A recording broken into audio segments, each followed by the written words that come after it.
Yo, what's going on, family? Welcome back to a brand new video. It's Hugo here, and in today's video I'll be going through how you guys can use a cold email in 2023, the newest and most updated strategies that I've also been actively using in my own agency to acquire clients via cold email. And just a quick reminder, guys, if you guys want a ChatGPT prompt of the list of prompts that I use in my cold email strategies to automate client outreach, follow-ups, client acquisition, then make sure that you guys click on the link below. It is an email list, so if you guys aren't interested in joining an email list, then don't bother with that. But if you guys do want a list of prompts and actually join my email list, then feel free to click on the link down below. I'm also hosting a Telegram community for agency owners, so if you guys want a group of community, and you also can get in touch with me inside the Telegram community, then do click on the link down below as well to join that free community. It's completely free. I'm not going to charge you guys anything for it. That's just dumb.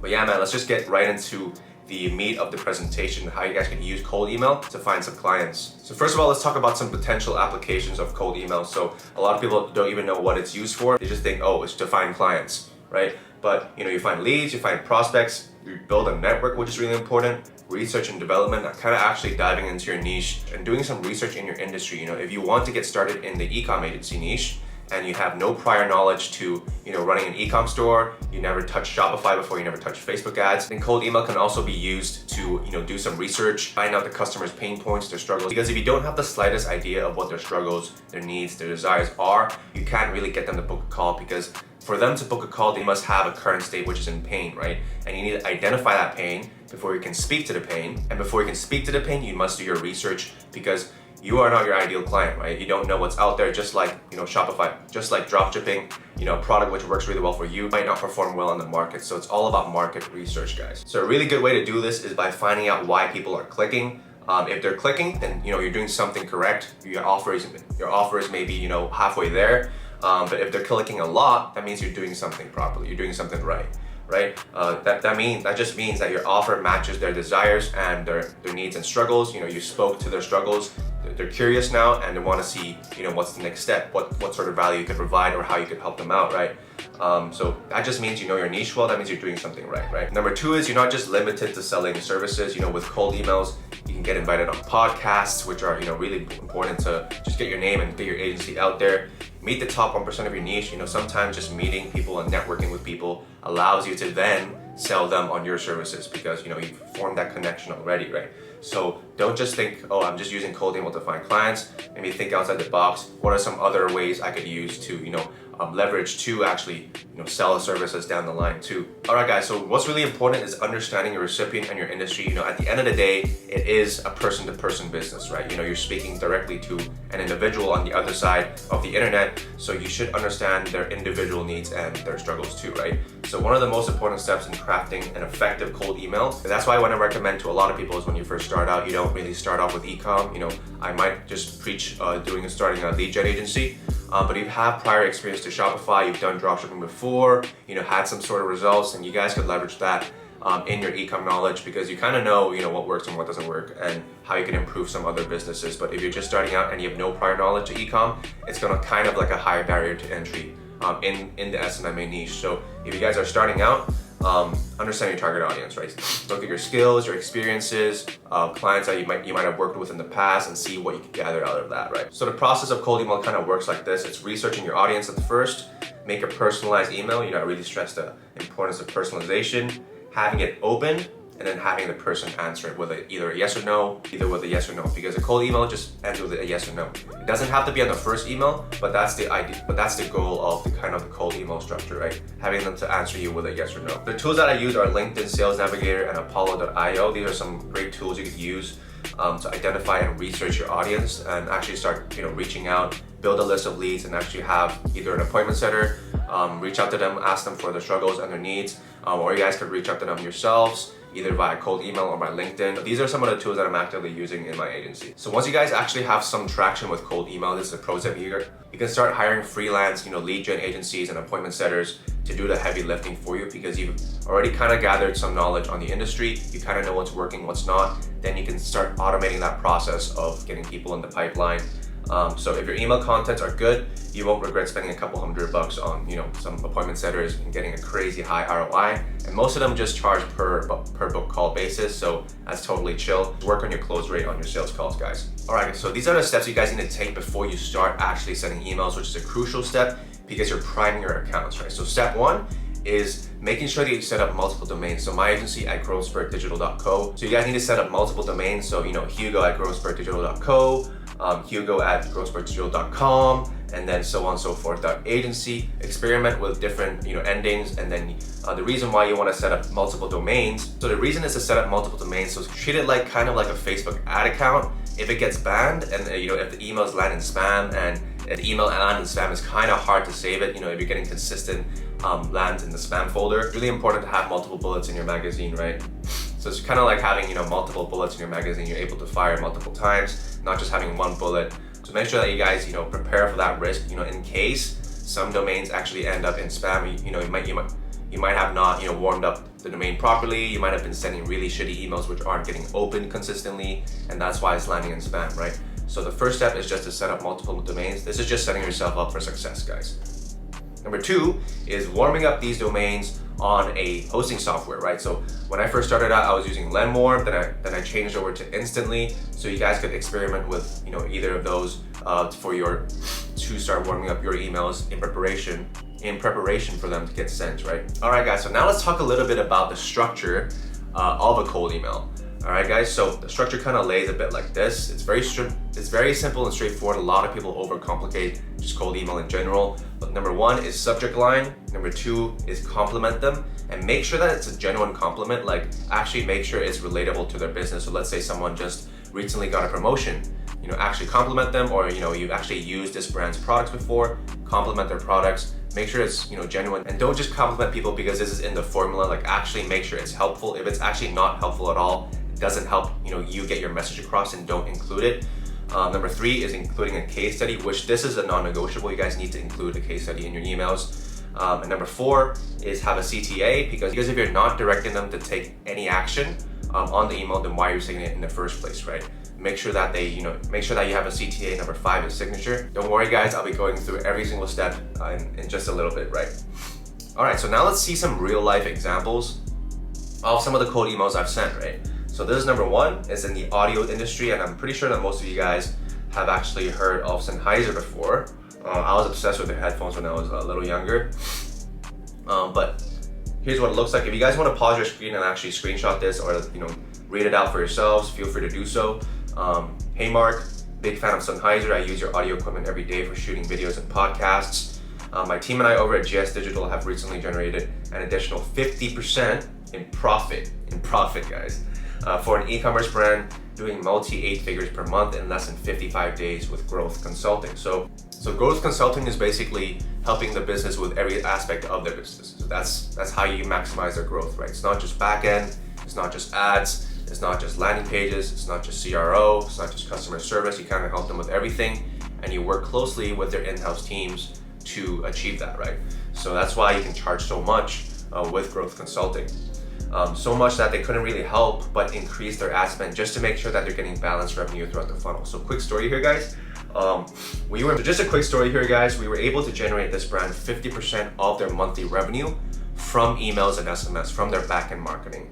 And then we started creating good problems for them, because before their problems were they didn't really have a solid backend, right? And now they have so good of a backend that you don't really want to be having 50% of your monthly revenue coming from backend. That just means you are not getting enough top of the funnel traffic, right? So we then introduced this good problem in their business, and we wanted to leverage this case study in this cold email. So what we're essentially telling this brand is, we're gonna do so well for you on your back end, you're gonna be forced to run more ads. And that's a good problem to have, and that really kind of gets a lot of business owners' attention. They're like, oh, haven't really seen this before, because every single agency out there is saying, oh, we're gonna help you increase your revenue by 40% via emails, hit me back with your free, right? Every single person is pitching that offer, so why the fuck do you think that's gonna work for you? If you don't have a case study or a differentiator, you guys need to think outside the box, right? So my next line is, are you looking for a growth partner to blow up your bottom line? Let me know and I can send a few times over to chat, right? So, and also really important line here, which I've actually split tested in my emails quite a lot, is keep your credit card at home. It's not a sales call, because I know the industry better now. I said that keep your credit card at home. It's not a sales call, because a lot of founders are terrified of people pitching them on the first call, right? And in the e-com niche, after hundreds of calls that I've done, in the e-com niche, it's around a 3 to 4 call close with a lot of emails in between. All right, guys, so I do expect that. And that's why I told them to keep their credit card at home. I just told them it's not a sales call, it's just a discovery call and an audit. We're just gonna be going through your funnel, your entire website, your sales, and just seeing how we can help you out. That's the entire purpose of the call, nothing else, right? So thanks, Hugo, founder, phone number, email address, and LinkedIn. So that's the signature part of the email. Make sure that you guys include this, and I'm gonna stress the importance of this in just a sec, guys. The subject line was first name, quick question. So I included their first name. I was split testing, having their first name versus not having their first name, which would perform better. It actually varied, because people like seeing their names pop up. So, yo, first name, huge fan of what you're doing with X here, running webinars at the moment. I attended your encore last week, and the energy in the room was hype, right? Curious to know if you're using sales letters for your business. We recently helped a client make an additional 37K in one day just by implementing a sales letter to his funnel, right? My team and I would love to do the same for you. Hit me back if it sparks your interest. Hugo, right? So this was in a different industry. This was in the info product industry. And if you guys are wondering why I use yo instead of hey, it's because for e-com clients, I tend to be a little bit more professional. I like to use maybe use softer words and just be more subtle. But in this industry, I've actually been following this guy for a while now. He uses similar words and similar vocab. So I decided to use that and kind of speak to him a bit more directly, right?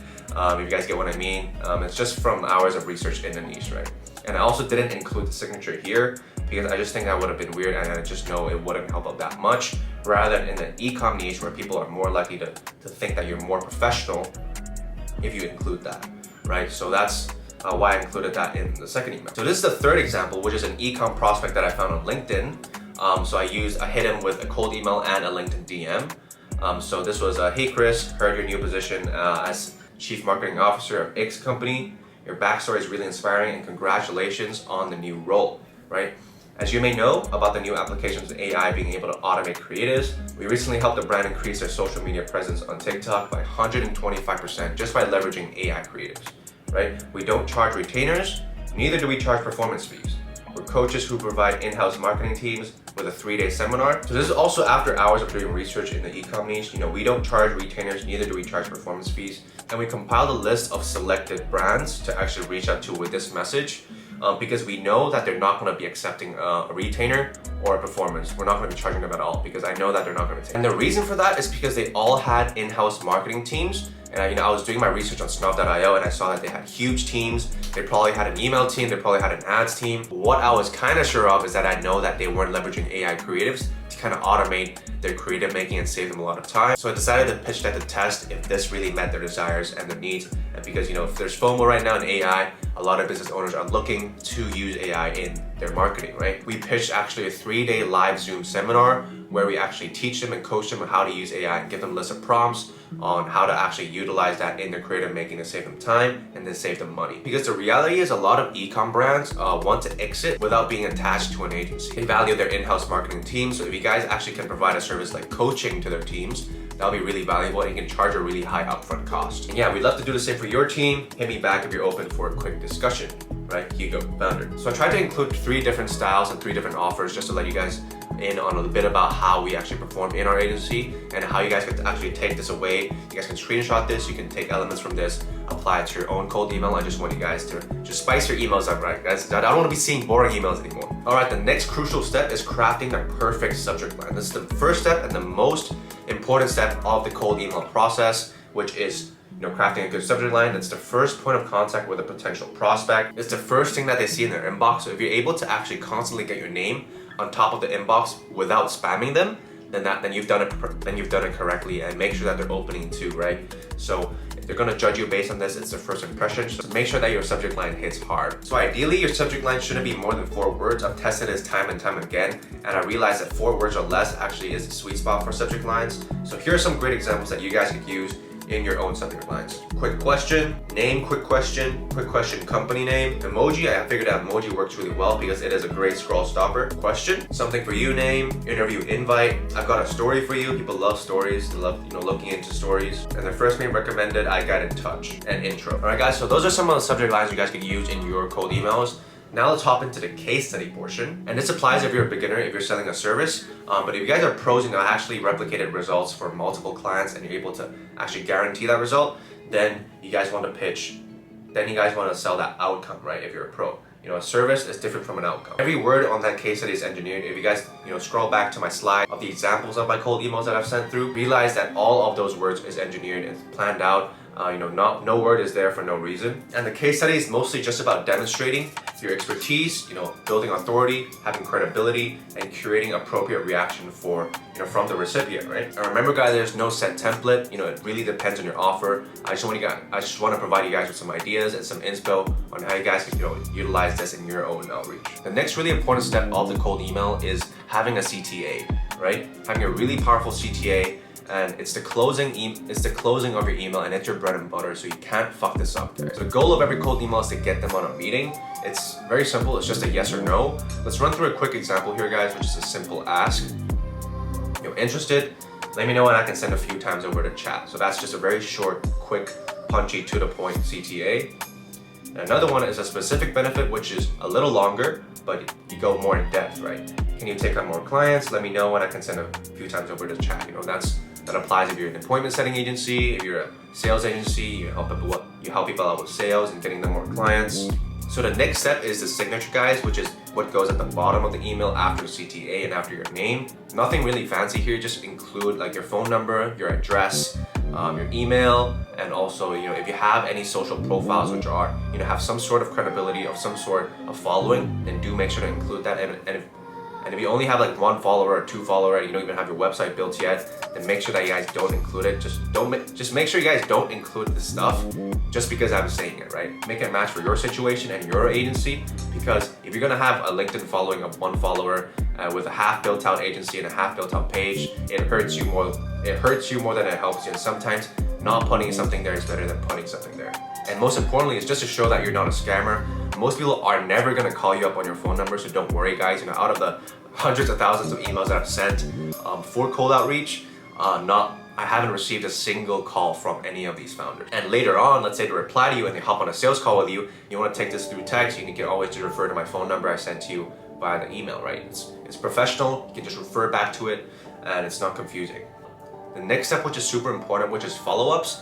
Not a lot of people preach this in their cold email courses, but following is so important because it shows that you're committed and you're interested, and it can really help with keeping your message on top of the recipient's mind, just to make sure it's on top of their inbox, right? So a quick rule of thumb is that don't send more than 4 follow-ups, because after 4 follow-ups, we've tested this time and time again, it's just not as effective. It just makes you seem creepy, makes you seem like a stalker. And quickly, just the steps of the follow-ups. The number 1 email is the first send, the first point of contact. Number 2 is a quick bump. Maybe they were busy, maybe they had something that was going on when they're reading your email. Number 3 is a big win. Number 3 is a super important email. Pump out a lot of value, show authority, show credibility. Make sure that you guys have an in-depth case study built into that 3rd email. And if you guys want to know how to create a good case study, I'll actually make a video on this, but really quickly, it's before transformation, after transformation, and time frame, right? So, and the reason why this really worked for me is because when I was first coaching fitness students, I used those type of transformations in my social media posts, and it did really well. And I decided to test that in the cold email niche, and it also works well. So that case study kind of format applies to all industries. Number 4 is kind of gently parting ways. It's the breakup. So the FOMO effect is real. If they know that you're not going to be reaching out to them anymore, they might actually start to respond to you, right? Funny how the world works, right? If you say, oh, we're not going to reach out anymore, we're not offering service anymore, sometimes they actually reach back and be like, hey, actually I'm free, right? It's kind of cool. All right, guys. So these are some bonus tips and some pro tips for you guys who stayed to the end. I just want to thank you guys for watching to the end. But here is a really good framework that I have also used in the agency, which is called the 1-2 punch, right? So first of all, you hit them with a jab. The first email is a jab, right? It's very quick, it's to the point. So the first email is called the jab. It's kind of like in a boxing match, you jab your opponent. What do I mean by a jab? It's short, it's quick, it's to the point, and it doesn't do too much damage to them. They're just reading through it and seeing and just kind of skimming through it. And if they don't answer, you hit them with a right hook, right? So you hit them with the jab first, and you hit them with the right hook. Boom. Yeah, so that's what you do in the second email. You hit them with the right hook. It's a lot stronger. There's a lot more authority there. So for example, So yeah, so this is a jab, guys. Are you looking for more qualified sales calls each month? We can book 10 sales calls on your calendar each. We can book 10 sales calls on your calendar each month on a performance basis. Interested? It's very short, it's to the point, it's quick, you know, just like a jab should be. And then if they don't respond to that, then hit them with the right hook. Make sure in the right hook you have a hard CTA, you have guarantees in your right hook, you also have a case study.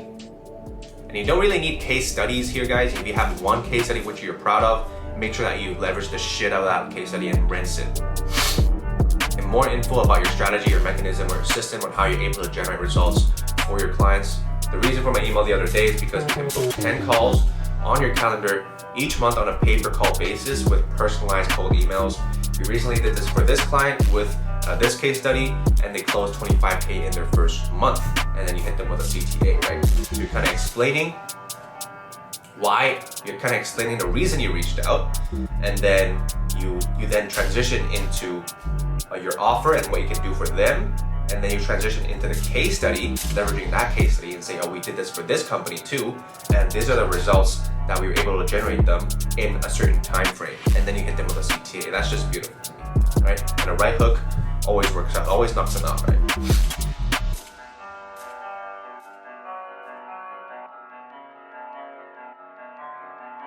Ghosty.